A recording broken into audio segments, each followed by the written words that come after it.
We're seriously missing Falcon and the Winter Soldier, so let's take a look at the magic that brought the series to life. Where in the world is Madripoor, and how did it come to our screens? You see?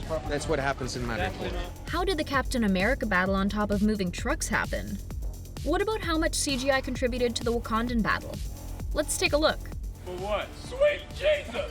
We were blown away by this huge sequence of the Falcon soaring through the air amongst other flyers and helicopters, but what made it even more incredible was learning just how much of what we saw was real. With Falcon being one of the titular characters in the series, it made sense that we'd see him do things we'd never seen before.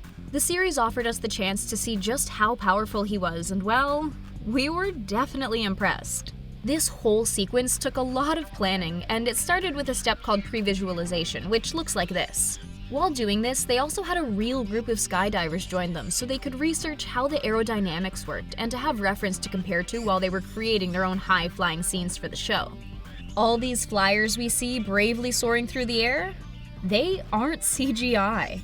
Those are actually some of the world's best wingsuit flyers creating real-life movie magic in the sky.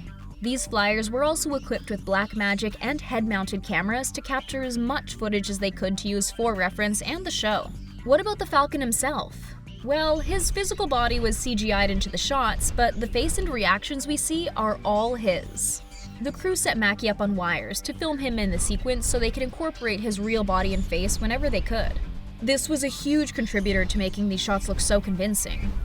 As for the helicopters, they are the most elaborate CGI included in these shots. Only one actual helicopter was actually used, and in that case, they just used the Buck for interior shots. At the end of the day though, the show needed a specific looking helicopter, so the actors shot their scenes within the actual Buck of the helicopter, but in the final cut, they replaced it visually.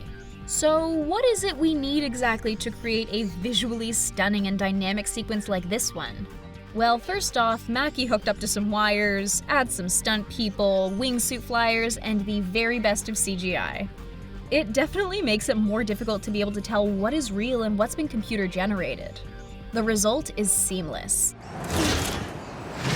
This exciting truck top battle was the first time we saw Bucky and Sam working to fight together, and the process to bring it to life was no small feat.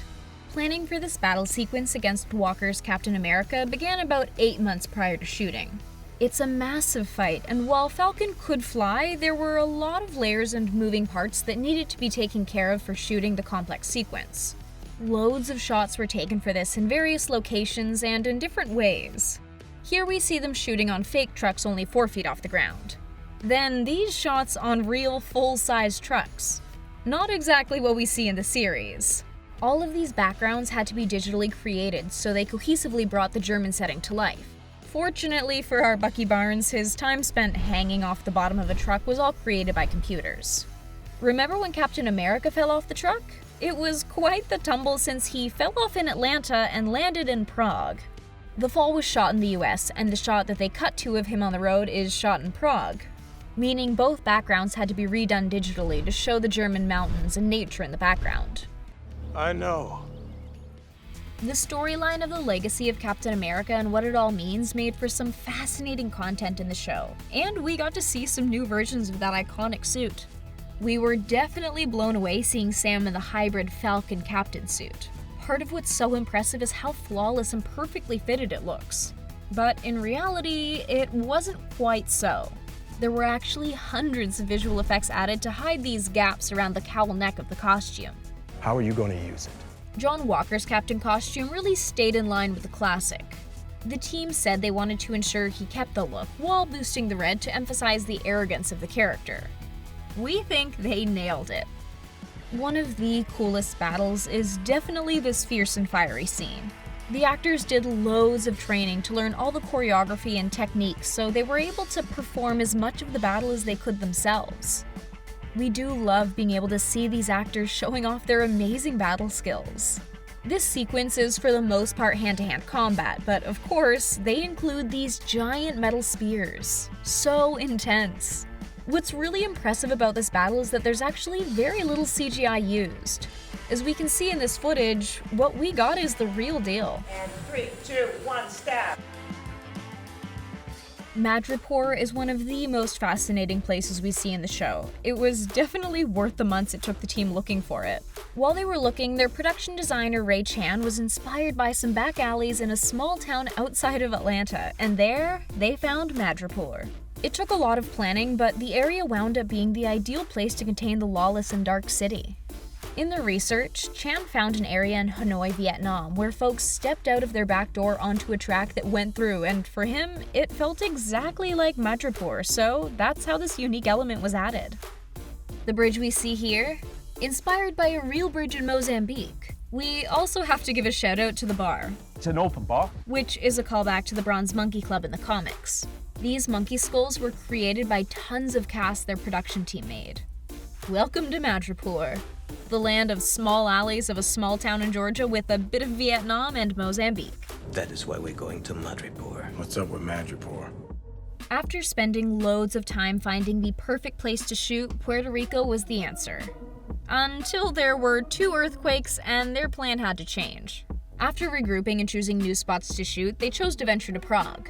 The team flew out and had an amazing week of mesmerizing locations and exciting scenes, but then the pandemic really got out of hand and the production had to shut down immediately. Literally a day after, 100 people were flown back to the US. Of course, this really threw a wrench in the plans and production had to stop completely for many months. When the time came to finish the series, they knew they had to go back to Prague to get more shots, but of course, it wasn't going to be so easy considering they had to rearrange their schedule and account for the fact that people couldn't fly back and forth so easily. Not to mention, they had to convince the government in Prague to allow a huge American movie crew into the country to film. Thanks to the stellar crew and super skilled writers, they pulled off the feat and managed to bring the series to our screens at home, all while making sure every person involved was safe and taken care of. The final result is pretty impressive, especially considering all they went through while shooting. Steve knew me longer, and he had a plan. Their names are in the title of the show, so we got to spend plenty of times with Bucky and Sam, and are we ever glad we did. The two of them brought such a great friendship to the screen, and we loved really getting to know who they were and watching their relationship grow, especially considering their tense past. As we can see here, they definitely look like they're having a good time together, and that chemistry comes across on screen too. For Anthony Mackie, the experience working on the show was really significant, especially because of the representation of what it's like to be a black man in America. They really address what carrying on the legacy of Captain America and being decorated in those stars and stripes would mean for him and his community. We are definitely hoping to see more of these two soon. Enjoy your ride, Buck. No, you can't call me that. Marvel has done it again. While it didn't totally blow us away after seeing WandaVision, we're really glad that the MCU series are continuing. We were so excited to finally see these two totally underrated characters in the spotlights. Which MCU side character would you like to see more of? How did you feel about this show compared to WandaVision?